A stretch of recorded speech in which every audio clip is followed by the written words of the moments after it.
Welcome, seekers, to the Sort of Truth podcast, the alcohol-fueled, conspiracy theory-addled, chapter-by-chapter reread of the Sort of Truth series with craft beer and tons of red yarn on the side. Wow. That's a lot already. I've been busy today. Yeah. I'm Nate. And I'm Jade, and today we'll be making jumps that Evel Knievel would be proud of right into Chapter 25 of Temple of the Winds. That's right, we are. Holy shit. This chapter was a lot. I took the notes earlier today, and I can't even begin to describe what my brain feels like. I can imagine. I read the chapter one time, because that's all I had time for, and I know that it would have taken me a really long fucking time to take those notes. Yeah, I've listened to this thing 4 times today, total. I have gone through the notes once, so there may be some tiny mistakes here or there, but they cover so much, just like everything. Yeah. Everything. Yeah. It's all related, Richard, Jade. Yeah, Richard does his craziness in there. And honestly, I don't know how this is going to go. I've had like a manic day at work today, too. Yeah. So we were on like a skeleton crew. It's all crazy. You're crazy with this stuff. It's just... I'm crazy with this stuff. I'm crazy with the truth, Jade. Yeah, so I don't want you to know. We need to drink and relax and talk about all this whatever. Well, we call this whatever. Well, yeah. We can absolutely do that. All of this craziness right now. Here we go. This chapter opens with Kaylin and Kara arriving at the small room Richard uses as his office, showing he's humble. Which is being guarded by Reyna, Ulick, and Egan. So, maybe not quite so humble. But they arrive at the same time as one of the staff, Sarah, comes to bring Richard some tea. Now, Sarah is shocked, and frankly a little upset that Kaylin would offer to bring Richard his tea instead of her. This is like her big moment, and then Kaylin fucked it all up. Yeah, there's like a... not only does she get offended because her job's being taken, but I think part of it is... Right, she's proud of her job. Yeah, but I think also, like, Kaylin's not supposed to be doing those things. Like, everyone knows that. Like, that's probably rule number 1. We take care of her. She gets... She doesn't have to do any of this menial stuff. She gets served. She does not do the serving. So when she starts taking the serving from you, you're like, well, somebody's going to find out about this, and I'm going to hear it. Yeah, I think this was put into the chapter here to show us that Richard and Kaylin are not overly proud of themselves. Like, they're proud, you know what I'm saying? But they're not to the conceited level that we were seeing when we were talking about Darlin in the last episode. Which he just has a small office. It says here in a minute, like, he doesn't even have the fire turned up all the way. So it's not even warm and cozy in there. He's a little bit fucking cold. And Kaylin is not above bringing tea 10 feet to her husband. You know what I mean? Like, just little things like that. Which is nice, but I also think it's good because the Richard and Kaylin we were introduced to in the first book, they were making fires and cooking dinner. Yeah, they were doing shit. So if they would have gotten to this like position of power, and all of a sudden, now that she's back in her palace, she's being like served all the time and not willing to take the tea, I would have been like, who the fuck is this person? Yeah, I followed you in battle, and then you come here and do this. Yeah, like it's not the same. Yeah. It's not the same caliber person I thought I was with. But no, they're not those people. They're good people. Reyna, who seems to be grumpy, tells Kaylin that Richard and Berdine have been up all night studying Kolo's journal. Kaylin says she'll talk to Richard and see if she can get him to stop at night. Kara says she would appreciate it because Reyna gets grumpy when Berdine doesn't come to bed. And defensively, Reyna is like, what? She does need to sleep. Like... Also, I thought there was a couple layers there. Yeah, number one, it's fun. Definitely. Yeah, she has. The number one thing that's interesting is that there's not a thread of like jealousy here. It's not. No. It's not that she's worried about Lord Rawl being in there alone with Berdine all night because they might be doing stuff. Like, obviously, they're fucking working. They know this. Yeah. They just she wants her in her bed and she wants her to sleep. But also, the way that she said it in the book, she was like, Berdine needs her sleep. It kind of alluded to me that maybe Berdine is a little bit of a brat when she doesn't get her sleep. Yeah, that could be. She's like, I don't want to deal with that asshole when she hasn't slept. Do you want to put up with her? Yeah, she needs to get her sleep. I do think it's that. I also thought it was the jumpy. It's not just a sex thing. Yeah. Like, everybody's just like, they're lesbians, so that's obviously the only thing they ever think about, ever. No, she's like, no, I care about her. Yeah. Well, Kaylin agrees that if Richard doesn't let his people get enough sleep, they're not going to be very useful to him. She says that he just gets lost in what he's doing. He's a busy guy, and then he just forgets about what other people need.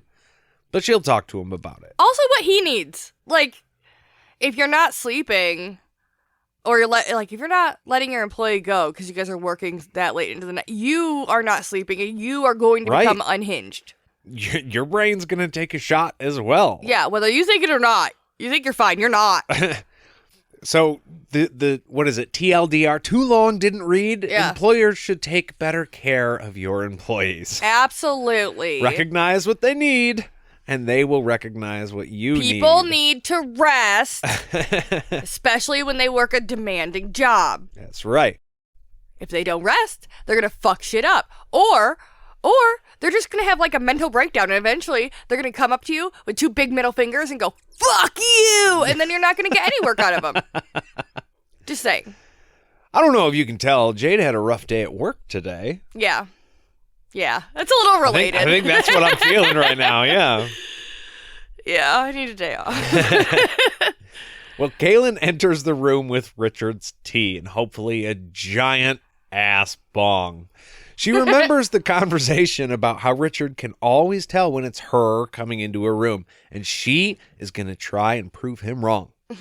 Right? Her plan is she's going to clink the cup on the tray, and then Richard will assume that it's Sarah, but Jade, but it won't be. Ah! But before she gets a chance, Richard says, Kaylin, I'm glad you came. He was like one step ahead of her already. Fucking got her again. And Kaylin is like, what the actual fuck? How the actual fuck are you doing this? It's weird. And you shouldn't be able to. And Richard he seems totally confused as to why he would have thought it would be anybody else. I kind of imagine him going, yeah, that's Kaylin. You wore the blue dress. Good. My question is it only Kaylin he can do this with? I'm starting to think no. That would be my question to him. Like, okay. Is it just me then? Because you know me so well that you know my footsteps, you know the way I come into a room. Your patterns, yeah. Or are you just like, I don't know, crazy freak? you just recognize everybody you know when they come in the room. I'm right now I'm leaning towards B. Yeah. Oh, magic. I think he can just do it. Yeah, well, here's the thing. This is the gift, right? I guess. It's gotta be. Like, I know he's a tracker and he's super good at all that stuff, but I also feel like Richard's gift is a giant magnifying glass that just makes whatever his skill was pre-using the gift, if you could even argue that because he's always had the gift, is got to be magnified. Like the vampires in Twilight. Please explain. Okay, so vampires in Twilight, they all have like a superpower. Okay, yeah. And so the superpower is related to like one of their strongest trait as a human becomes amplified. So what's his fucking name? Edward? He was very perceptive. He could read people very well. So when he became a vampire, he could read minds. Okay. And like Bella, you couldn't read her mind. It's because she's a really good shield. So when she became a vampire, she was able to become a shield for the people around her. But so those parts of their personality just get blown up. Yeah. They become superpower status. Some people's are like super cool like that, and other people's are really stupid. Like, Rosalie was just really pretty. So she's just really pretty. Suck. It's kind of like that one girl on the musical one. Bruno fucking Encanto? Encanto. Thank you very much. It's like the girl who can make roses. Yeah. Like, I know you have the one sister that can't do anything, but you have the other sister that's like super strong and, you know, she can like do shit for the community. And then you have the third sister whose power is pretty much just being pretty and she can make flowers. Yeah. But now she can make cactuses. Which is cool and helps everybody breathe better. Yeah. But it's flowers. Yeah. Yeah. Or like Edward's mom. She just loves people a lot. That's literally like okay. She's really good at being a matriarch of a family. She's the mom. 'Cause she's a good lover. It's weird. Okay, but yes, that's along the same lines. I'm just curious if Richard is able to extend that. I guess that's the thing. If it's magic, he should be able to do it to everybody. Right. If it's just him being uber perceptive, then you would expect that to be more so with Kaylin or Kara. People he's with all the time. That's true. People he knows better. I think he could probably tell if somebody comes into a room, regardless to who it is. I'll say that for sure. And he knows Kaylin for sure. Yeah. So far that we've seen. Yeah. But who knows? We're going to have to keep reading to find out. Next week. No, just kidding. And that's it for today. No, he gives her a kiss and he tells her that he's been lonely without her. Come to fucking bed. She asks if he's been sleeping well, and he says, no, but at least the riots have stopped. Oh. Weird conversation change. Yeah. He can't believe that the people would freak out so bad over a red moon. Sure, it was scary, but he didn't go breaking windows and setting fires. He's got more sense than that. Yeah. Next time, he'll put it down right away with soldiers, because he's got more important shit to do. Mm. See, it was interesting, though, because I didn't realize that we had, like, left them for a couple days, really, when we were doing that other shit. Because when we left them, the Red Moon had just kind of started. We didn't hear anything about people freaking out. Right. We jumped from Red Moon to Zed confirming that Richard would have seen the Red Moon. Yeah. Which would have happened over those 3 days, but we weren't there for that. And then we so saw we're the getting soldiers. back. The soldiers had been freaking out. We found out about that. Right. But we didn't know that Richard was dealing with unrest. All of this, right. But it was also interesting, the compare. I don't know if I want to say comparison. But yeah, the riots and putting him down with the soldiers and all of that. I think this is one of those times where Goodkind is trying to make a point. Oh, for sure. And I see his point, and I do. And I will say, more than not, I agree with him. Yeah. I think there's a lot of context here that's missing, though. Now, in this case, there's a red moon, which the people who have no control over magic can do absolutely nothing about. They can see and have no answers about. Right. They want answers from the government, the people who are in charge, and they're not getting anything, and they are panicking. And Richard can't give them any. Like, the government is literally like, there's nothing we don't he fucking can do. know. But that's a factor.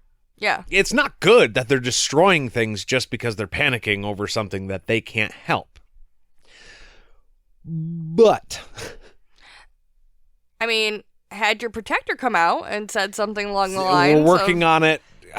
Please bear with us. Yeah, there's a red moon. Enjoy the music till we have an update. There is a red moon. Something. Yes. Nothing is burning, though. Everything is fine. Like, everything is fine. Yeah.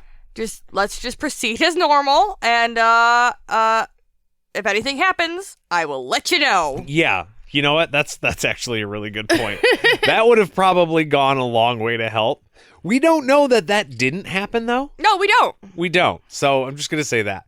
I was going to say, I know this is drawing a comparison to the real world people doing the exact same thing. I suspect this may have been the Battle of Los Angeles. I said, depending, I don't know when this was. Yeah. Because this was written before all the shit that recently happened. For sure, way was before. Written. And while I also agree that it's not good for people to destroy property, I also feel like in the book, it's something that these people had no control over. And in the real world, it's something that needed to be paid attention to. Even if some of it was handled in the wrong way, it's a way to get people's attention. And I know I know what I'm saying. It's just, I think in the real world, there were things that people needed and could do something about, and it was being ignored. And in this story, there's nothing they could do about it, and they just fucking freaked out. So the point stands in the book, but not fully in the real world, I don't think. Yes. And I mean, also context to all of that, too. You know, there was also, conspiracy theories going around about stuff, too. So I'm just talking about in general. And, we could say, hey, people on both sides had a bit of a freak out. Everybody was a little bit panicked there, and shit was scary. But people were trying to solve those problems, even if they created some in the meantime. And if you give people credit, I mean, you know what I mean? I think it's important to note that most instances didn't end like that. Right. No, that's true. Absolutely true. There was, it wasn't good in the places that happened, and it was publicized more than, Right. Anyways, keep moving. Yes, we can move on. All right. Well, by this, he means that he needs to work with Berdine. Kaylin tells him that Berdine needs to get some sleep. And he's like, yeah, she does. I had to send her up for a nap earlier because she kept fucking up. Kaylin tells him that he needs to sleep too. And I can just hear it already. Yeah. All right, sure. Whatever. Well, I'll get to it sometime. I also thought it was interesting that, they worked through the entire night. He didn't send her to bed. He didn't send her back to her bed. He sent her to his room right off his office to take a nap. Because he intended for that bitch to be back up in like a few hours and back at that book. He was like, you are not having a full sleep. Get 1 hour, go. Yeah. Well, he stares out the window and tells her that he thinks he knows what the red moon means. He says he had Berdine looking for any time Kolo used the word moss.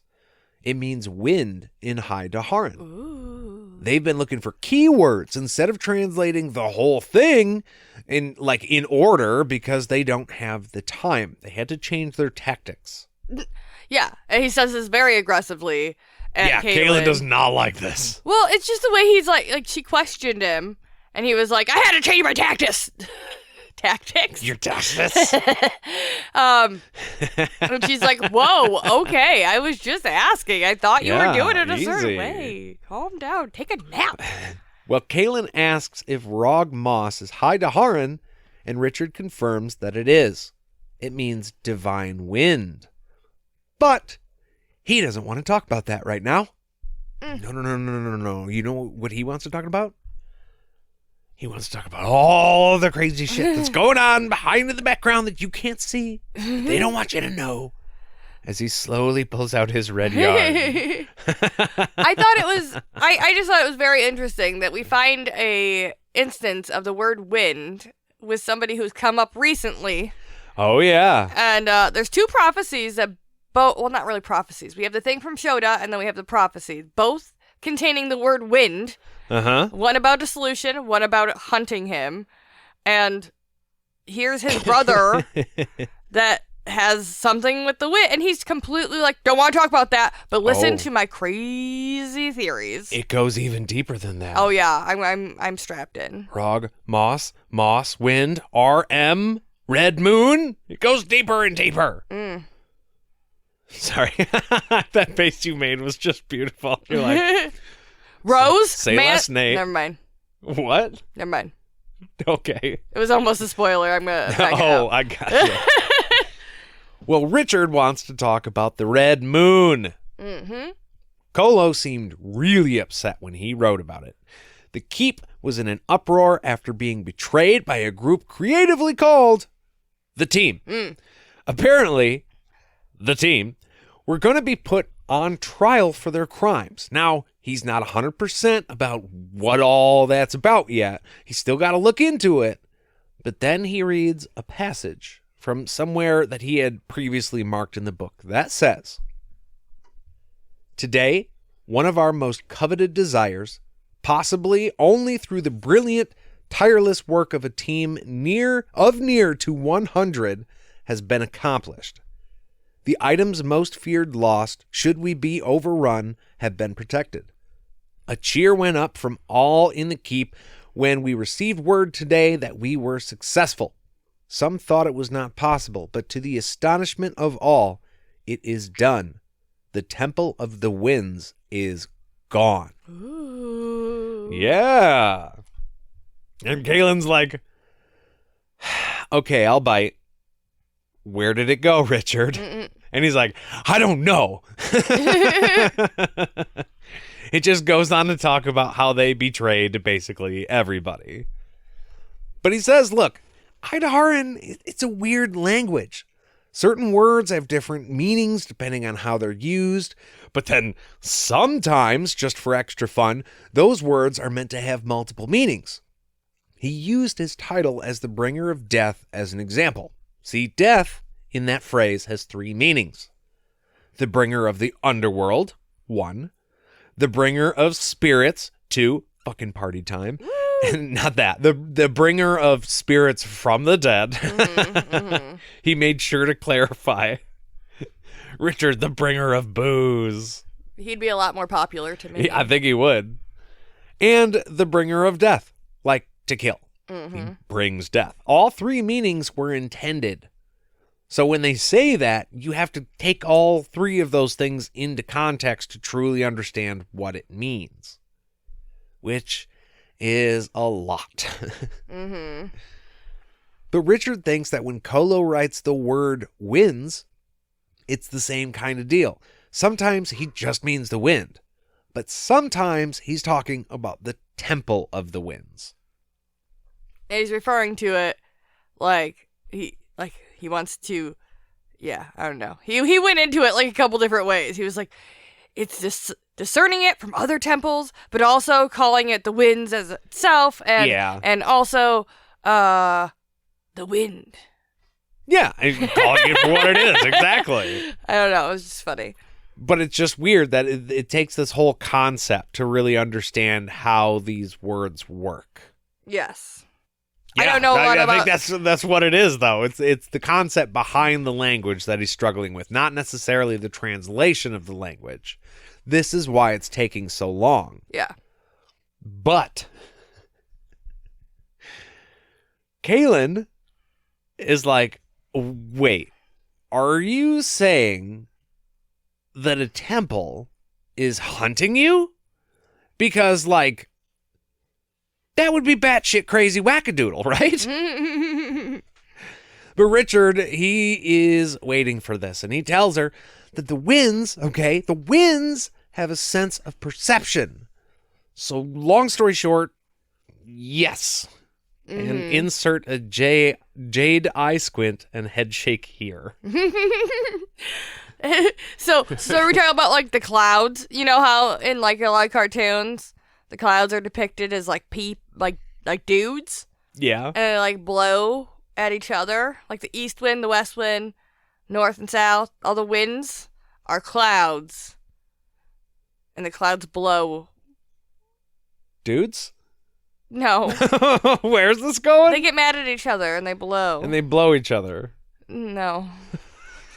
I'm not You've trying never to seen be... a cloud man? No. Like a cloud. I have no idea what you're talking about right now. It's the depiction of the wind as a cloud in cartoons. Okay. I don't know. That blows what? They're sentient though, and they blow. Like that's how the wind. That's what the wind is. The clouds blow each other around. That's what that's what the wind. The wind is just them being like.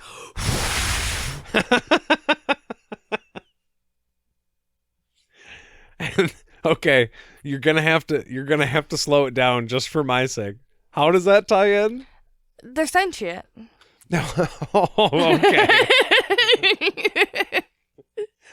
I was like, how the hell did we get to clouds and blowing each other and what's going on now? You're the one that keeps adding the blowing each other part. I was being very deliberate. deliberate. For it to sound like that, but it happened. No, you did. Don't lie. We all know.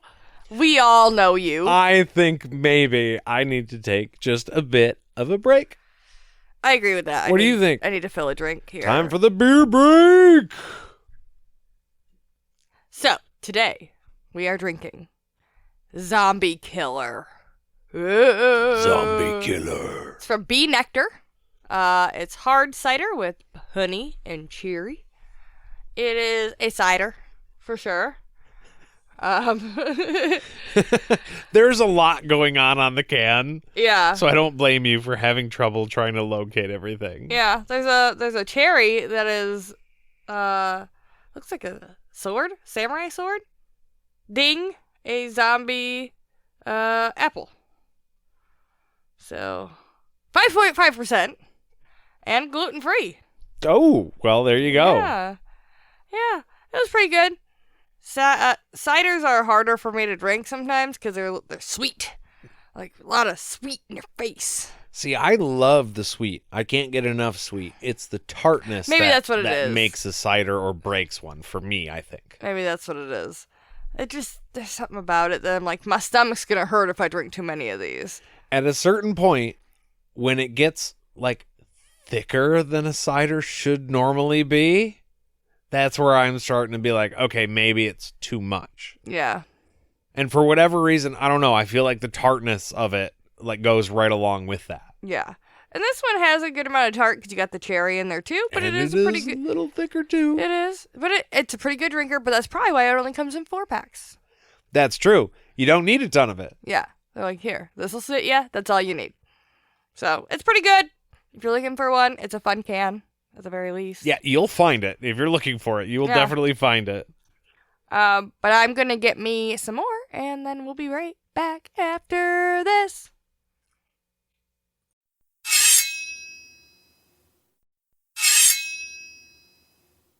And we are back for the remainder of this crazy-ass chapter.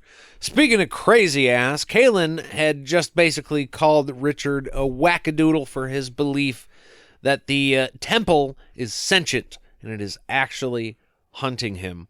On a side note, something crazy just happened here in the studio basement.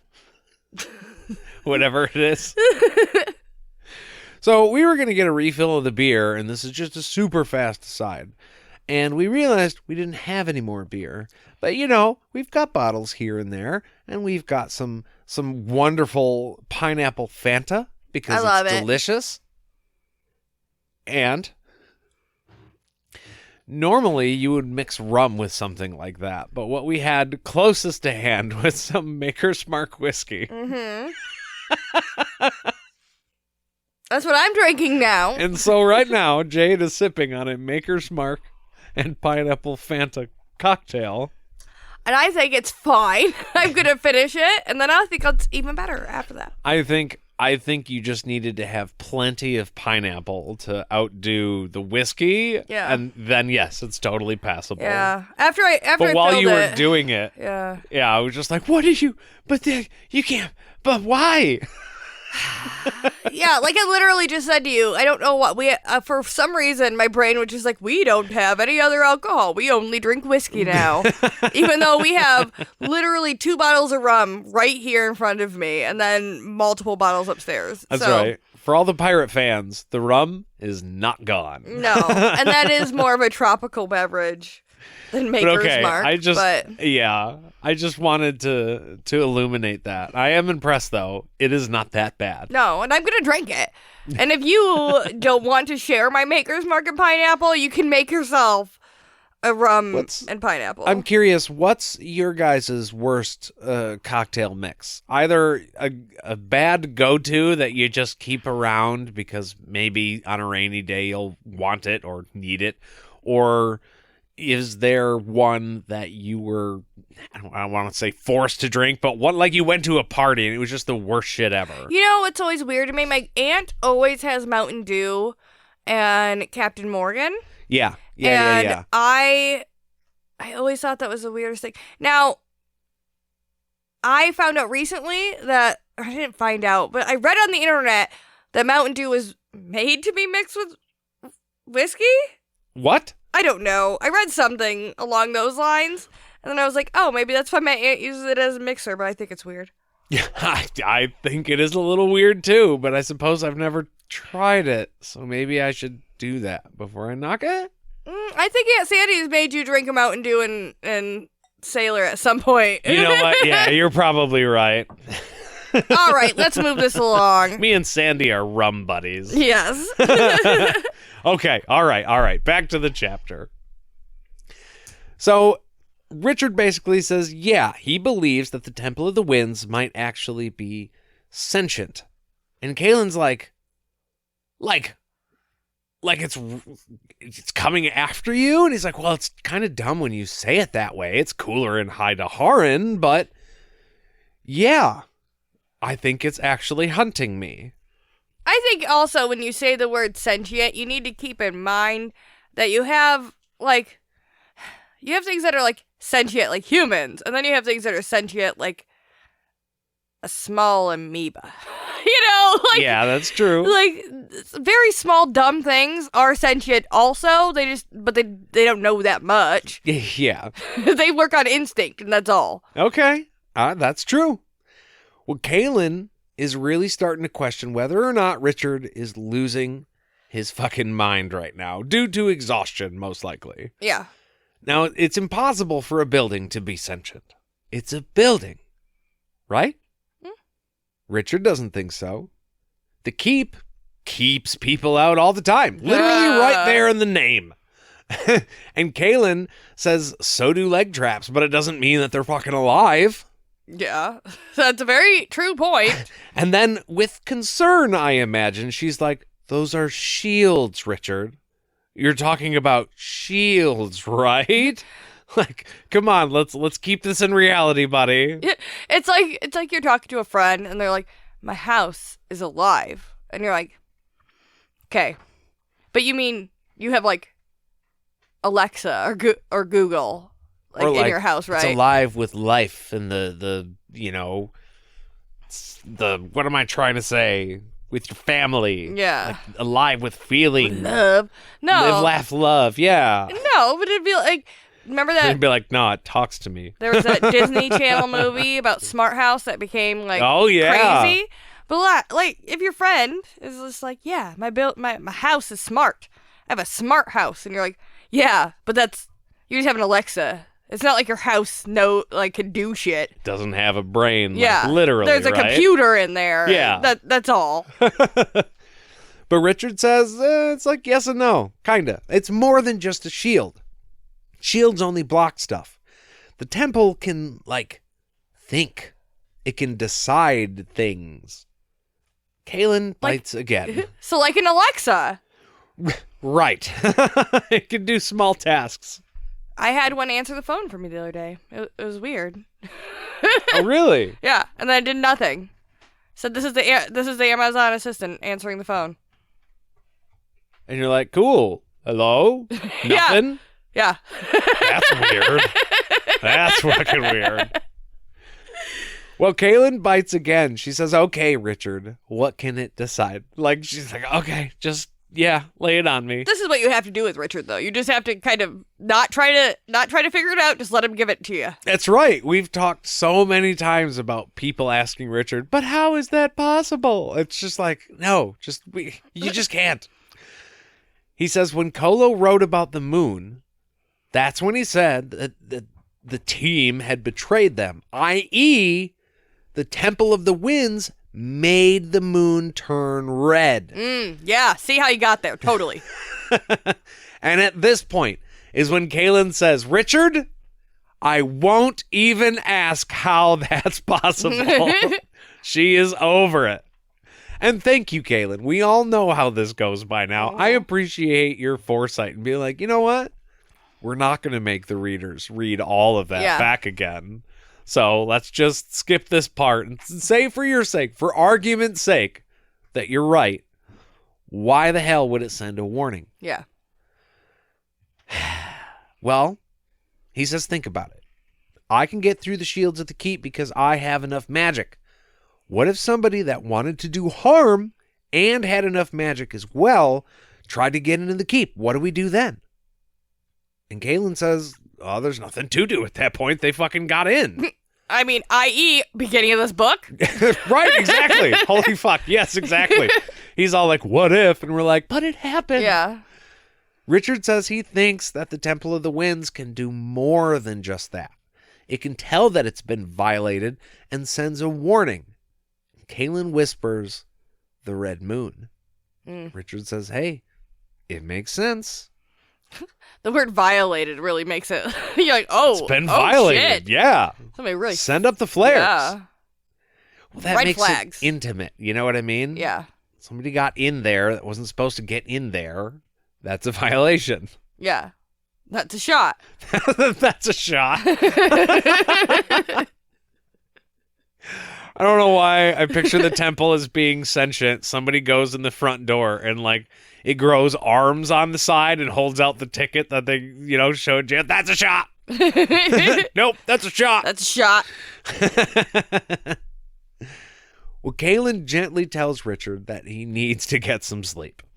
He's getting a lot out of just a few lines in an old journal that is super old, by the way. Like, I get what you're saying, Richard, but do you hear yourself right now? Yeah. Like, oh, buddy, I don't know how to handle all of this. But Richard, sounding desperate now, this changes the tone, says that he doesn't know where else to look.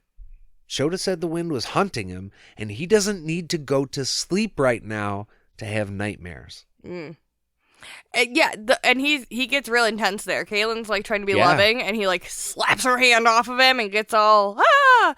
Yeah, don't call me down right now. I'm having a problem. I see a big problem that needs to get solved. Don't just tell me to ignore it because I can't do anything but think about it. And if I ignore it, then what do I have? Nothing. Yeah, but if you don't go to sleep and you freak out and stab everyone, that's gonna be a problem too. You mean my hallucinating superpowers? Yeah. Upon hearing this, Kaylin understands the motivation behind all of Richard's sleepless nights. And here it is. Richard needs to seek the remedy in the wind to hopefully avoid being betrayed in her blood. Richard is more scared of the prophecy than he originally let on. Yeah, and I mean, he made it clear. He didn't want to let her know that he was upset about it. He's going to handle this shit. That's right. Show no fear. But, yeah, you might make things happen by being a crazy ass. Here's the thing. This is where, and I don't know if it's the right term or not, but I'm getting maybe a little toxic masculinity. Yeah, like he has to figure it out. Yeah, because on the one hand, he is scared.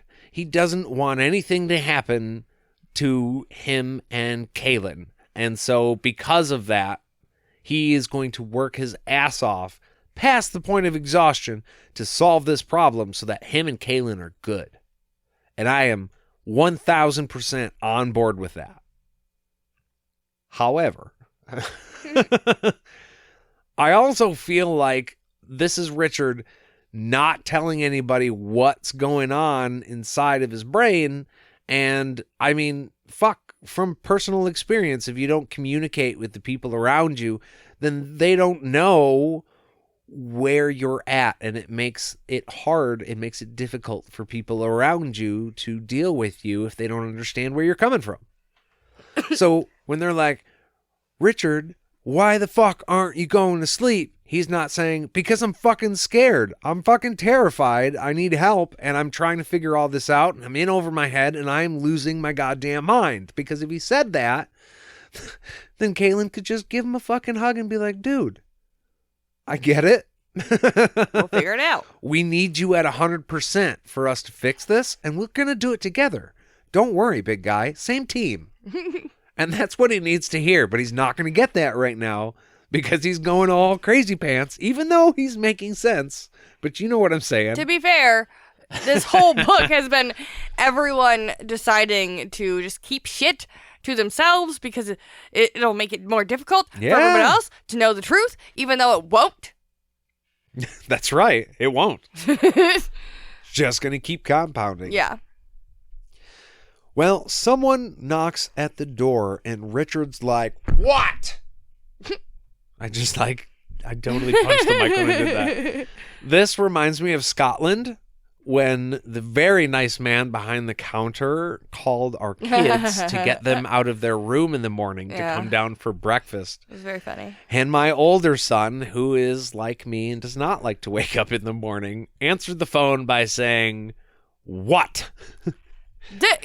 Also, we had banged on their door for a good amount of time before we did this. We had been working on this for a while. Yeah. And in the nicest, most beautiful, lilting Scottish accent, the man told them that their party is downstairs and waiting for them whenever they should care to come down and join the rest of us. And he was just like, "Oh, okay." And so they come out, and I'm like, "Dude, you were a real asshole to the guy that called you this morning." And he turns around and he's right there.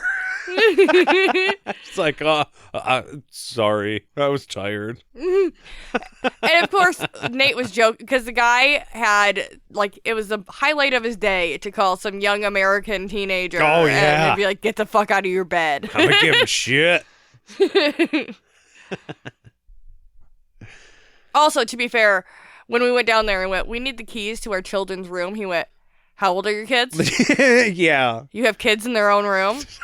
If they're teenagers, it's fine. We read the rules. It's okay. Yeah. So Kara pokes her head in the door and tells him that General Curson is here to see him. Insert joke here. Richard rakes his fingers through his hair and tells him to come in. His name is Curson. Like he's Carson? Like he's Carson. I love it so much, General Curson. That makes so much sense. He says to Kaylin before he comes into the room, "Look, I'm sorry. You're right. I need some fucking sleep. Maybe Nadine can give me something for it. I don't know. My mind just won't allow me to sleep whenever I try. And Kaylin would rather he take, like, anything from Shota before Nadine. Yeah. Or mayhaps even this very vial of rat poison. Who cares? As long as it doesn't come from Nadine." This was a very sweet apology until you brought up that bitch's name. Thank you. Yeah, exactly. Thanks for ruining it, Richard. Again, what about our maester? Like, why don't you just use something from the medicine cabinet in our bathroom down the hall, Richard? Why you gotta go to Nadine for everything? He's a busy guy. He's probably sleeping or... Yeah, I gotta go talk to the girl in the tight dress. Yeah, okay. I get it. Well, General Cursing marches into the room, chipper as fuck, and bids them all a good morning. He says the men are all better. Everything Richard had told them to use worked perfectly. His men are good to go. All the shit's done. He is relieved. Yeah. They're all stoked to have such a powerful wizard daddy that can take care of them. And there's not one who doesn't want to buy Richard a beer. Our buttholes are starting to not, like, feel on fire. So thank you so much. I was going to say, you smell that? They're coming unclenched. Yeah. Well, cheers. Richard saved the day. We can have a beer with Richard now, right? Well, Richard says, it wasn't really magic. It was, thanks for the offer, but... Hey, what about the riots again? I just real quick want to mention that the remedy for this diarrhea was, like, blueberries, garlic, and some type of tree tea. Yeah. And I feel like...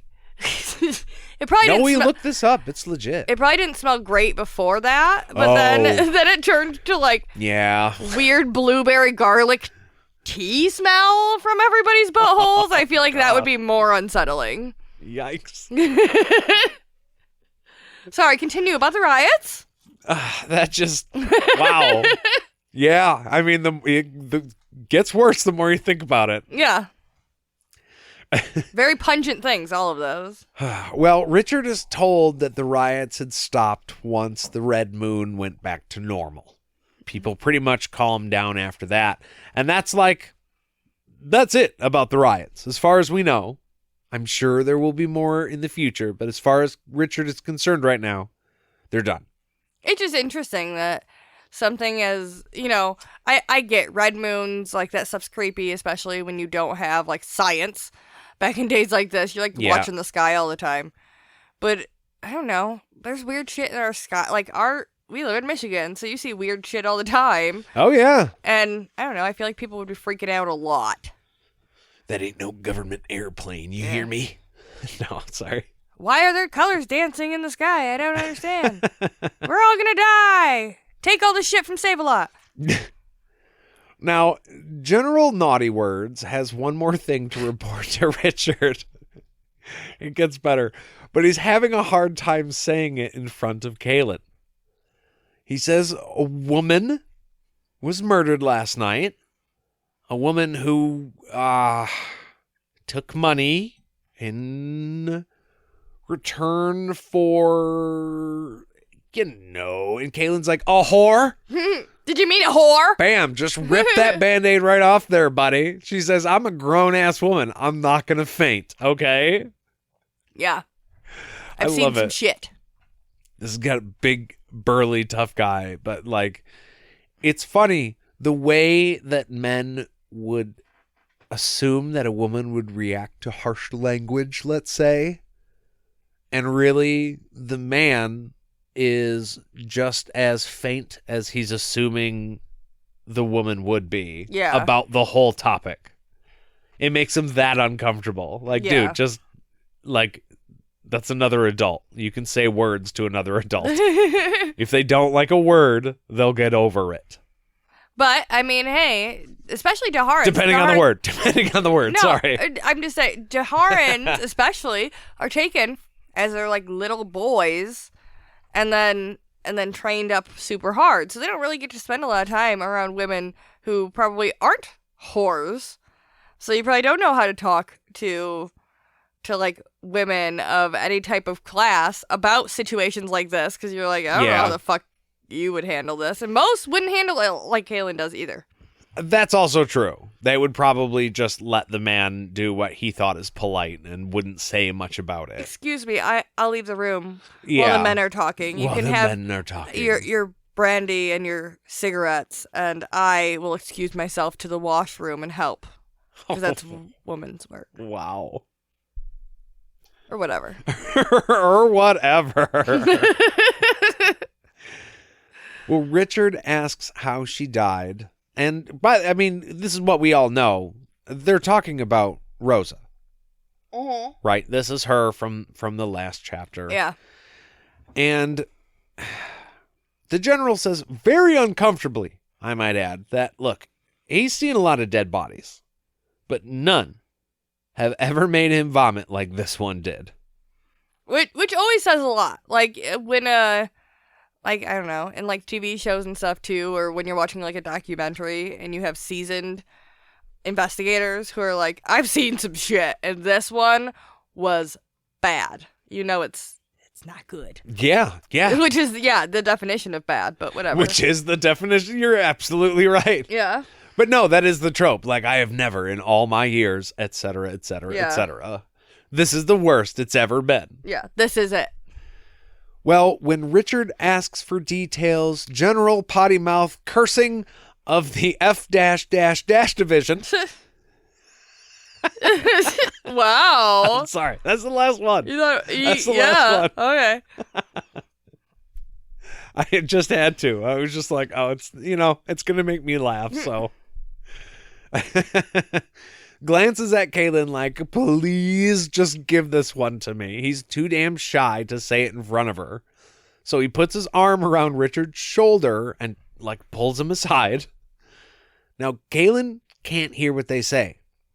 We don't get to hear what they say either. It's still a mystery. But Richard's face tells Kaylin that she really didn't want to know. But I do. Yeah. We just had this whole thing about, she's like, I'm a grown-ass adult. You can say the words. And then he doesn't fucking say the words. Yeah, like... So we don't get to know. Yeah, I want to know what that evil, creepy man did. What was the thing that satiated his desire? What did he begin? Yeah. We know how it ended. Apparently she's dead. That's all we know. And it was vomit-inducing. Nasty. And we know that she was paralyzed. That's all we know. Yeah, about as bad as it could possibly fucking be. Yeah. Apparently not, though, because apparently it was worse than that, and they don't tell us. He was even worse than that, and we're never going to know. I think this is maybe Terry's way of being like, I didn't want to write it. Yeah. He probably has it or had it written out somewhere, right? It's in a briefcase by a computer where he's just like, no. No, we're not going to do that. Well, hey, we are going to take a really quick break, and we will be back right after this. Ba-doo-wah!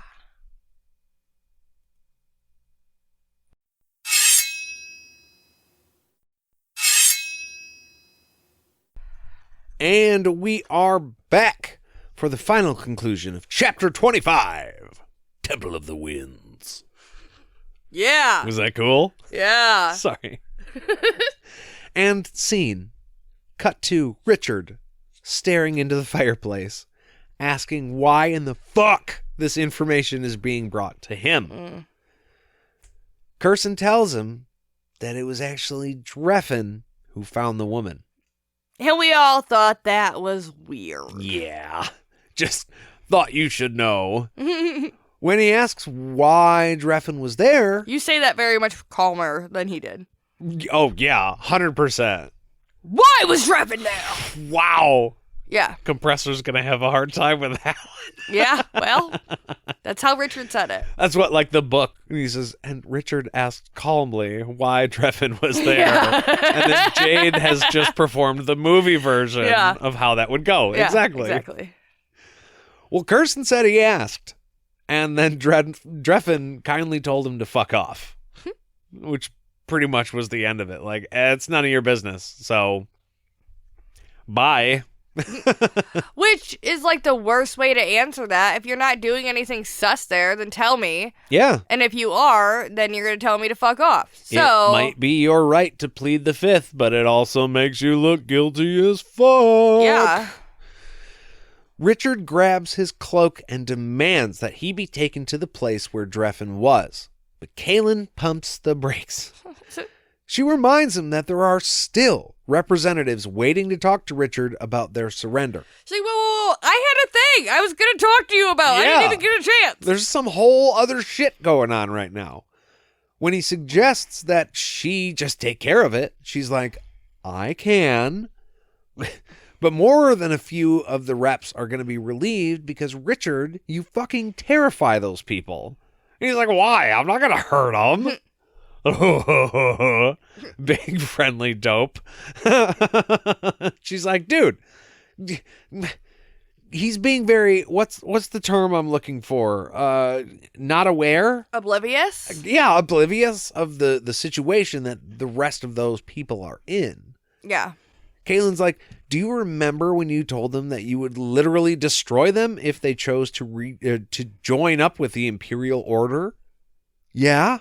Well, all of those people think you might just decide to kill them on a whim because of the reputation of the Master of Dahara and how it precedes you, and like you fed their fear. They're terrified of you. They don't know you. They don't trust you. Yeah, see, and this is Richard, all of this stuff is very logical to him. It all makes sense. All these people surrendering to him, that they shouldn't have any issue with this. This all is how it's supposed to go. There's no emotion or thought to the histories of these people for him, because it's all very clean cut and obvious to him how it's supposed to go. Right. And no, go ahead, please. And yeah, it just he's missing out on all of the nuances that he should be paying attention to. Yeah. All those little details. Like, it's good in a grand scheme kind of a thing, but, like, there's more to be done. Yeah. Well, Kaylin says that... Or, I'm sorry, not Kaylin. It's Richard. He just jokingly suggests that she just tell them all how lovable he is. And that will just, that'll take care of it. Oh, you're so cute. Ah, but he's a good guy. But seriously, though, he does need to deal with this. Tristan Bashkar. Cool fucking name. The Jarian minister is here along with Leonora and Walter Cholbane from the royal house in Grenadin. These are the big three. right? These guys have the huge armies that they're going to need to fight the Imperial Order, and they won't be satisfied talking to Galen. They are all expert negotiators, and they want to talk terms with Richard. They're here for business. Yeah. But Richard isn't having it. He says that's why he ended the Midland Alliance. There's too much arguing. There's too much posturing. There's too much ass kissing, some of which is fine. I'm kidding. His terms are fair to all, the same for all, and not subject to negotiation. Period. End of story. Pichoo. Dunzo. I'm in charge. Everyone can just eat a dick. That's right. I get it my way. Which, again, when you're looking at this from the perspective of those people who are trying to join your alliance, what the fuck are you going to... You're being very, I'll say, totalitarian and scary and mysterious right now. And maybe that's what you're trying to do. Maybe you want to keep them on edge, and I get that. But from their point of view, you are not instilling confidence at all in any of these people. No. You're not giving them any reason to, like, see your side. You gave them the argument. At this point, you gave them the argument. Look, if you don't join us, they're going to kill you. But if you don't join us, I'm going to kill you. So, yeah, make your choice. And so now they're here, and you're like, okay, well, I've decided. Let's do this thing. And then he's just not there for it. And it's just, I don't like it. Yeah, I don't like the way he's dealing with it. I'm going to let you go finish the rest of this interaction, and then I'll say what I have. Okay. Well, Kaylin insists that Richard take her advice. They are about to fight a war. They are going to need to coordinate all of these people to drive towards that effort. You called them? Well, they showed up. And you also said that even though their surrender was unconditional, it would be handled with respect. So now if you want these people to respect you, and you need them to, you'll talk to them. But Richard just says Kaylin's been in charge around here long before he came along. She already has respect of the people, and she should remind them of that. Yeah, all of this is just terrible. He is flat out refusing to take her advice. Somebody who has been a leader, has been, in charge of many people, of many different cultures. He has been a goddamn woods guide. Yeah. And he's just like, here, this is what... No, listen to your goddamn girlfriend, bud. Yeah. Also, yeah, you demanded a lot from a lot of fucking people. From a lot of very powerful fucking people who've been around doing a lot more shit than you have in your fucking life. Give them respect and sit down across the table from them when they sign away their fucking countries. You goddamn asshole. And I'll even give him this. Maybe you do have something more pressing than appealing to these people right now. Right? He is trying to figure out the Red Moon, the Temple of the Winds. It's all crazy. We know he needs a nap because he's losing his goddamn mind. But at the same time, it's like, just admit to me that you will talk to them. Yeah. That's all. Yeah, it doesn't have to be now, but just say the words, Richard, and we can get past this. Yeah, no, and he refuses to do it. It is so frustrating. He refuses, and Kaylin doesn't even argue with him on the point. She just ends up by saying, in her own words, okay, you'll talk to him when you get to it. All right. Yeah. He doesn't even accede to that point. It just goes past. It's not a healthy conversation here. It's not okay. No. And yeah, he's just a giant asshole because he's asking for surrender of all these people and he can't even give them the respect. My shit's more important. That's what he's telling all these people. Yeah. And backing up. And I get, yes, Red Moon. But right now, what he's doing right now is because of his goddamn brother. This is family matter bullshit. True. And your general could go do whatever the fuck you're going to go do at that place in your name. That's true. If you 100%. want to know why Dreffin was in that fucking whorehouse and you didn't tell your general, send your general back with a direct order to tell Dreffin to tell you what the fuck he was doing there. Yeah. Or he's going to prison. Yeah, follow or come in chains. I mean, it's up to you, buddy. Either way, we're going to have a chat. Yeah. You were found with a dead girl. I want answers. This is the way it's going to go. But right now I have to go talk to some important goddamn people so I don't start a war, okay? Right. Cool. Well, he walks a weird line with it because he says, look, Dreffin may not be any of the general's business. Because the general asked Dreffin, and he was just like, haha, fuck off. Yeah. But he does say that Dreffin is his business. He does not want to be deceived by another brother.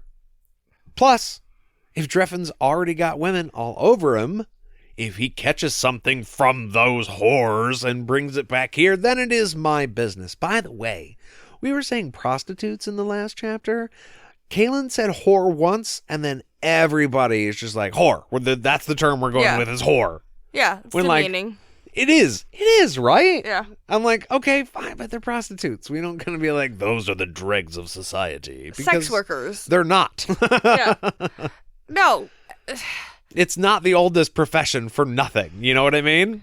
Also, if the women who are sleeping with him catch things from him because he was sleeping with the whores, then maybe they shouldn't be spreading their legs for some random dude who is sleeping with other women. Well, that's the thing. Richard doesn't want people catching the disease because they trusted Dreffin because he's Richard's brother. Well, then he they doesn't should want be dumb. this. I know that, but he doesn't want this tied back to his name. Besides, it doesn't mean that the people spreading their legs are dumb if Dreffin's not fucking saying anything about it. I mean, that's also true. And also, women shouldn't be shamed for having sex with people when men can do it to everybody else. 100%. I'm just saying it's not really Richard's fucking responsibility. He could put it's not. He could just put out a fucking bulletin to all the ladies in the castle and be like, yo, I don't speak for my brother. If you let him put your dick in you, you might get the herp. This is like helping a friend out with a job with somebody else, you know. Like, hey, yeah, you're going to go work for so-and-so, and that's cool. You know, you guys met each other through me. But then whatever happens between you two from this point on, that's on you guys. Okay? I'm not involved in this. I just, facilitated a meeting, and then I'm out. Yeah. It's not my responsibility if shit goes bad between you two. And, that's happened a couple of times. And so now it's just like, no, you make that clear. This is between you. Yeah, this is all on you. So Richard could take that line and be like, it's not his responsibility. And it's not unless he suspects Dreffin of doing something worse than we know yet. But he doesn't. He's just not saying. No, he doesn't. But I'm just saying, if that were the case, then I could see him being persistent. Like, no, we need to go make sure that this guy isn't, doing, like, there's a murdered woman. I think Richard's just trying to be the morality police He at this is. point. And he is doing that to the detriment of the entire fucking That's true. Country. Everybody. Right. Yeah. Well, Kaylin's like, okay, fine. As long as you promise to get some sleep, I'll stall the reps for just a little while longer. They have no choice but to wait anyway, so we might as well just do that. Richard gives Kaylin a kiss and tells her that he loves her. She tells him that if he likes it, then he better put a ring on it. And he tells her that they'll wake the Sliff soon. And that is all he says about it. Cool. Yeah. We'll get around to that marriage thing. Yeah, after all the other things on my list. I gotta go to the whorehouse first, though. That's top. Yeah, gotta go there first. Well, she tells him to be careful. Marlon said that the sister of a dark, whatever her name was, went back to Jagang, but he might have been lying. She could still be here. Richard remembers her as Sister Amelia, one of Verna's friends. He specifically remembers the way she wept with joy after seeing Verna again after all those years. But Jagang's got her now. Yes, Jade, with the hand up. So in a previous chapter, just a few ago, we hung out with Verna. Do you remember that? When we were getting cozy with her? Mm-hmm. She had, some thoughts that she wanted to go save her sisters, remember? Yes. She knew Christabel had turned to the dark side. Phoebe's with her. Now, Janet and Amelia were big old question marks in her book. That's true. She didn't know. She wasn't sure. But we know. Well, in this... Amelia is a goddamn sister of the dark. This begs the question. Why was Amelia... Was it Amelia that wept with joy at seeing Verna? Yeah. Right? So, okay. if we're thinking Amelia is a sister of the dark at that point, is she weeping with joy because Verna had Richard and like it was all really going to happen the way they thought it might happen so they could serve the Keeper and kill the Seeker and then they win? That could be. Is that why she wept with joy? Or did she really weep with joy because she really just missed Verna, even if she is an evil piece of shit? I think it could be a little bit of both. I think probably more. Verna had been gone for 20 years at that point. Yeah. And so, and if you were a sister of the dark, you knew two of the sisters went on that journey. That's true. And so if you expected any of the sisters to come back, you were not expecting it to be Verna if you were one of the sisters of the dark. That's why Anne sent her, though. Exactly. But if you were one of the sisters of the dark, you were going to expect to see, you knew Verna was leaving and not coming back on that trip. Yeah. Even though she did nothing wrong. That was the point. That's why they had more Sisters of the Dark along than Light. So even if you were a Sister of the Dark, you knew that one of your old friends who you cared about immensely growing up was going out on a death mission that she knew nothing about. Like she was going out to be murdered by your cohorts. And then she came back and they were dead. Yeah. So like you might be sad that the other people died, but you'd be like, fuck, yeah, you made it. I thought you were not going to be here. Well, Richard says that he doubts she's still around, but he'll be careful for her sake. He turns and tells Kara that she will be guarding Kaylin tonight. Birdie needs to get some rest. Aw, she's back. Fuck yeah.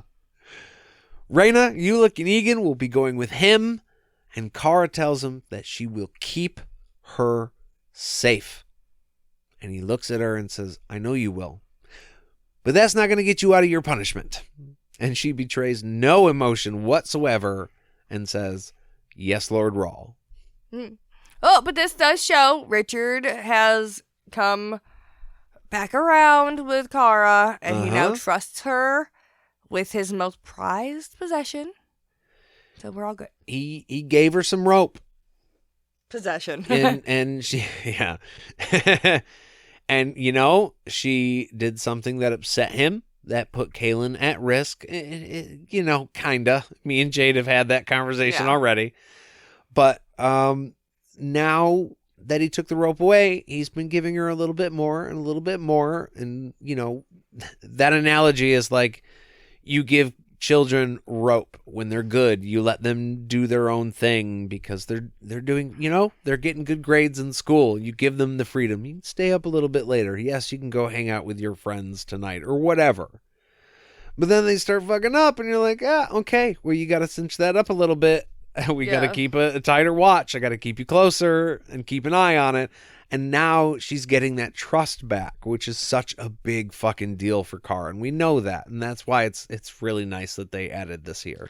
And it's nice to soften Richard at the end because he was being like you said, real asshole. Yeah, like you said, the toxic masculine. The whole thing with him not taking Kaylin's advice and just being like, no, this is what I want to do. I want to go to the whorehouse and see my brother. That's what I'm going to do. I'm going to, like, no, fuck you. Listen to me. I mean, I know best because I'm Richard Rawl. I do think what's happening here is that Richard is stressed beyond his wildest imagination, right? He's losing it. He is not the happy-go-lucky, simple woods guide Richard. Right now, he is a new ruler of an empire with so much more shit to deal with than he even knows how to deal with. So he's just taking everything, kind of everything at once, kind of one thing at a time, if that makes any sense. But he's stretching thin, man. He doesn't have much more. And I think it goes to illustrate how when somebody is overstressed and burned out, it does affect their judgment. Also, and their behavior. Maybe he's tackling the easiest thing first. He's like, you know what? I might not know how to run a country. I might not know how to Haran back and forth, or what the goddamn red moon actually means. But I can go deal with my fucking asshole brother. I've done that once or twice. That's right. I know how to fucking deal with brothers. Well, once they're out of earshot, Kaylin asks what Kara's punishment is going to be, and Kara tells her that it is an unjust one. Kaylin's like, wow, was it really that bad? And Kara's like, yeah, I gotta feed fucking chipmunks. It's bullshit. When Kaylin stifles a laugh and tells Kara that doesn't sound so bad, Kara says that's why it's unjust. Now, I can't tell for the life of me if this is a lighthearted moment between them or if Kara is really struggling with the fact that she's not being punished. I don't think she's struggling with it. I think it's a lighthearted moment. I think like she's trying to be like, okay, I don't want to feed the chipmunks. I'm not going to like it. But also, I'm aware of the fact that he's going super easy on me about it. And it is I do recognize that that's not okay. But she's happy. Like she's not necessarily upset about that. Yeah, like then. she's getting her, like you just said, she's getting her position back here, taking care of Kaylin, all of that. So I think yeah. In relation, yes, I'm getting an unjust punishment, but I am getting the respect back from the person who I lost it. Yeah, and I like that. It does tie it up very well with Richard and Kara and this whole thing that happened between them. But like you said, Richard was kind of being a dick for this whole chapter, so I think the levity at the end was needed. Yes. But that is the end of this chapter. So fucking crazy. So much yarn all over the place. I don't know what I'm going to do with any of this stuff. Such a crazy, yarny chapter, and nothing really happened. That's right. This is what you call they call a 10-foot episode or a 10-foot session in D&D because nothing really happens. You just kind of go from here to there. Yeah, we were literally in one room and then we walked out into a hallway. And we talked a little bit more and that was that. Yeah, that was it.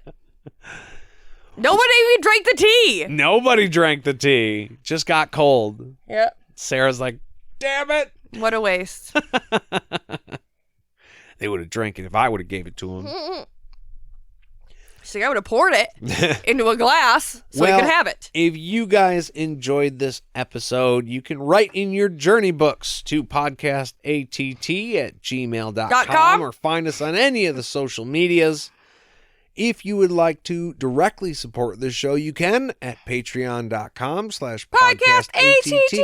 You can sign up for any of the pledge amounts there. You'll get access to all of the extra content we drop on Patreon and access to our Discord channel. Yeah. Yeah. Honestly, there's not too much happening on Discord right now, but I am working it out to where the idea we had about like recording some episodes live so people can chime in and talk to us. I think we tried it like once or twice just to kind of see how it would work. And I think we're going to find a schedule for that.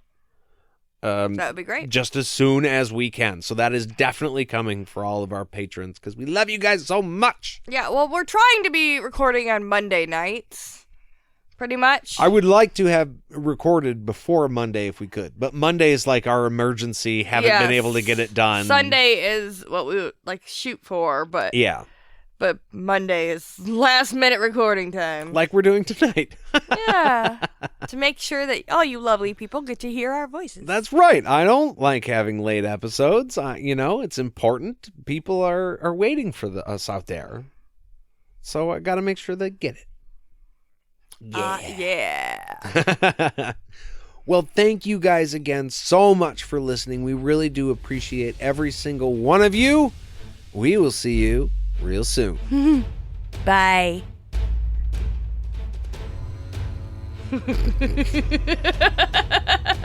Why was that so weird?